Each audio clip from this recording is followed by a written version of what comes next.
Hey, Shadow IT is the name given to IT systems which are installed without the explicit approval of management. Often, these systems are installed as a result of staff trying to work more efficiently, but they can be very difficult to maintain and often represent a threat to data security. Today, we're going to understand exactly why these systems are installed and also understand what management can do in order to prevent them becoming a threat to their organization. So Johannes, perhaps you should tell us a little bit more about exactly what Shadow IT is. Yes, and modern companies are staggeringly complex. And although I would say enterprise software are equally staggeringly complex, those very complex ERPs and CRMs, they don't encompass all the fine print of the business. So you frequently end up with the main company system that is doing a lot of things, but that is not doing everything. And thus, people are faced to, I would say, gaps, operational gaps, where the existing system do not do what they need, or sometimes also there is the fact that technology has been evolving very, very fast in itself. So new need emerge, such as, for example, with smartphones, suddenly everyone wants to have in their mobile access to everything. So new challenges emerge, and and IT within the company is not, I would say, always able to keep up with all the things that should be delivered. So as a result, you end up with, I would say, parallel systems that are not exactly completely planned for, that are nicknamed as Shadow IT. Also, I mean, from my supply chain experience, what is interesting is that I would say, contrary to, I would say, maybe the mainstream definition, it's not necessarily something that is only deployed without management approval. I've seen many companies where actually it's a supply chain management who has literally rolled out their own Shadow IT system. So typically, I would say Shadow IT as opposed to what is deployed by the IT department, and sometimes Shadow IT is very much into the hand of the management, except that it's not the IT director. Okay, so these are basically systems that people are creating in order to sort of have a kind of workaround in order to work a bit more efficiently, but creating their own systems. Is this just kind of a supply chain issue, or is this something that's seen around a business as a whole? I think that there is a bit of Shadow IT in every department. In controlling, you certainly have a lot. In marketing, I mean, depending on how extensive is the CRM setup. But I suspect that yes, supply chain is, I would say, a prime candidate for Shadow ITs. And the reality is that real world is surprisingly complex, and supply chain is all about dealing with all the completely accidental contingencies of the real world. I mean, we have clients that are facing super bizarre stuff that just happens still, such as flooded warehouses. Do you have a checkbox to say my warehouse is flooded in the system? Maybe not. You can have a bizarre MOQ from a supplier that is expressed as meters of fabric for color, for example. So maybe your MOQ is just in units or inches, but maybe not in meters of fabric. So you have another problem with where do I put that into my systems? Or you in aerospace, for example, you have those bizarre one-way compatibilities, which are kind of something that is very aerospace specific, which again doesn't really fit into any system, etc. So you have all those things, and because I would say the real world has as a way to throw an endless stream of oddities at you, people end up with building those Shadow IT systems, which is, by the way, usually a way to describe, I would say, a forest of Excel sheets and with maybe a few Microsoft Access databases in the middle. Okay, so that's how these sort of say these problems actually start then, is because basically we're entering sort of scenarios where they can't actually kind of fix them with their current systems. Is that how it would sort of come about? Yes, plus sometimes it's just very mundane need to just keep track about stuff. For example, how do I keep track the fact that I have 500 suppliers? They have MOQs expressed in meters of fabric. I need to record 500 numbers. where do I record them? You know, I'm just going to come up with an Excel sheet that just contains this data. It's a very ad hoc-ish, but I need to put this data somewhere and just be able to retrieve it when I need them, because I need this information whenever I'm passing an order to one of my supplier. So it can be very, very mundane. It's not actually something super advanced. I mean, it's sort of very surprising because there's so much money now invested in kind of IT by companies, and it's so important. So why is it that the IT departments are so behind the needs of these stuff? And again, it's surprising until you've seen, I would say, complex ERP deployments. It's always surprising how complex reality really is. I mean, you see, when you have software is supposed to be like a good reflection of the reality, you know, where to model the reality. And in many clients that we have, we see their ERP, and the ERP has several thousand tables. And they realize that they have only half of what they would need. And the need also keeps changing. So I would say it's difficult. I mean, companies invest a lot of money, and the situation is probably even worse for I would say editors like SAP, who is trying to capture not only all the complexity of one company, but all the complexity of all the industries combined, which is mind-blowingly complex. You know, and so even with decades of super heavy investment from the whole IT industry, I mean, the reality is still that there is, in practice, for most companies, most large companies at least, that you end up with an endless streams of gaps that you need to fill in, and so shadow IT remains kind of omnipresent. And would you say that the management are actually aware of all of these workarounds, or is it something that's sort of going on under the surface and it's a little bit of a secret that people don't quite know? I think I have an anecdote. I remember a few years back, I was discussing with a supply chain director, and the supply chain director, I was asking, you know, because he precisely had many information about his suppliers that seems to exist in no other system. So I asked this director, but where does this data come from? Because I'm asking question and you have the data readily accessible, etc. So he told me, okay, he told me, I have set up my own Access database. And he showed me the setup, and it was a very clever setup where he had set up. And he told me, well, it's against corporate policy, so I have my own Access database, but I keep it only for me. And so please keep it for yourself. And he showed me his setup, etc.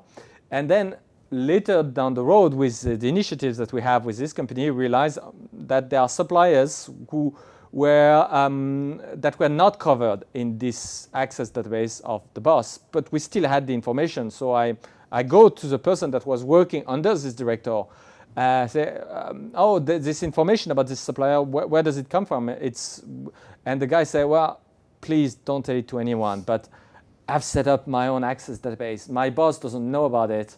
But it's a clever setup, and this second person had actually replicated something that was kind of similar to what his boss was having. So they were having like Inception-like, you know, there was like shadow IT within the shadow IT, and it was all kind of very funny, I would say, from an external viewpoint. From the Lokad viewpoint, it was a bit hellish to integrate all those super diverse stuff.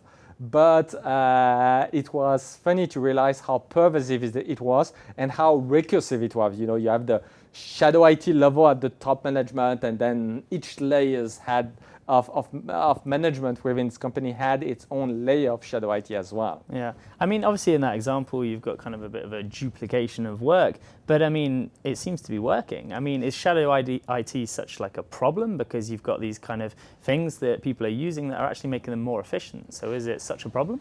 I mean, it's a double-edged sword. That's interesting because what is very interesting that I've noticed is that the mere existence of shadow IT mean that people actually care about their job. You know, they want to do things better. They want to be more efficient at it, like no matter what it takes. And if there is no proper tools, then they are just going to make their own tools, which I believe is a sign that people are committed, kind of driven, and imaginative. I mean, it's all very positive, quality.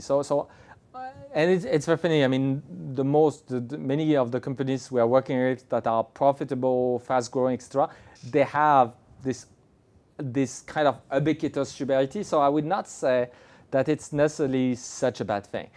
Indeed, the problem is that you end up with a lot of the work that is being duplicated, and it scales poorly. It's hardly maintainable.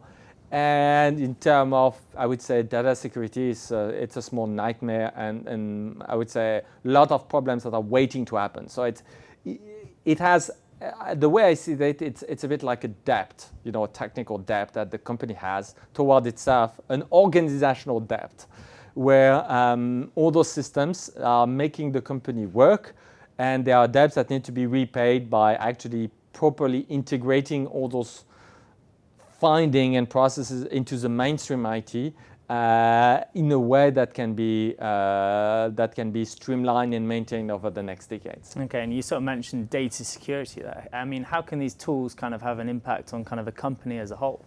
I mean, we have seen in the news, I think it was a couple of weeks ago, there was a bank in the UK where data was leaked because there was one employee who had like tens of millions of customers on one of his own personal hard drive, and the mere fact that a single employee can have on a personal computers, copies, extensive copies of databases containing millions of clients.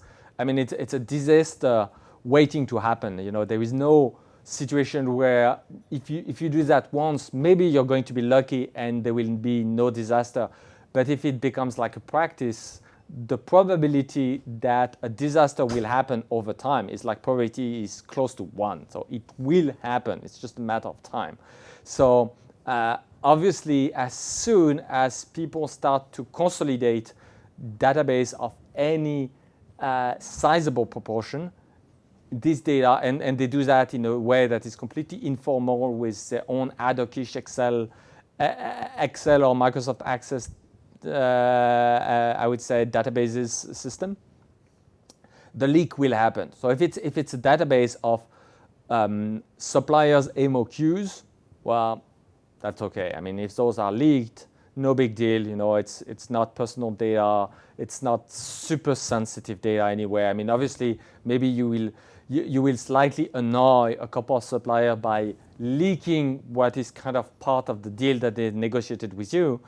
But I would say overall, it's still a modest problem. But as soon as you start putting, databases of clients, yes, it can be very, very bad. Okay, so let's look at things then from maybe a management perspective then. Is there anything they can do to kind of prevent this shadow IT from kind of occurring? I mean, what can they do to kind of stop their staff taking these matters into their own hands?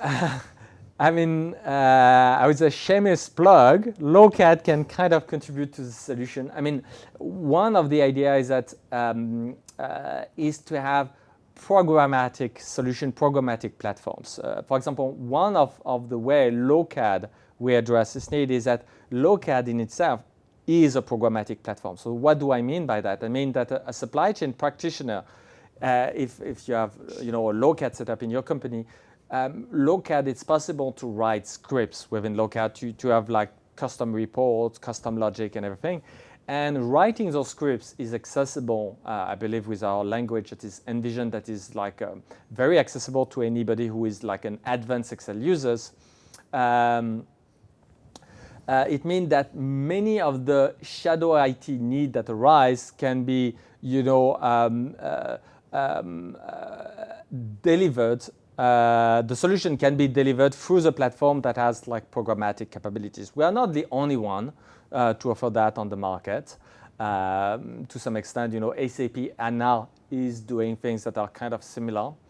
And so by adopting tools that have programmatic expressiveness, suddenly I would say there are entire classes of small needs where the teams, if they can directly take the platform as it exists and build their own extension on top of that.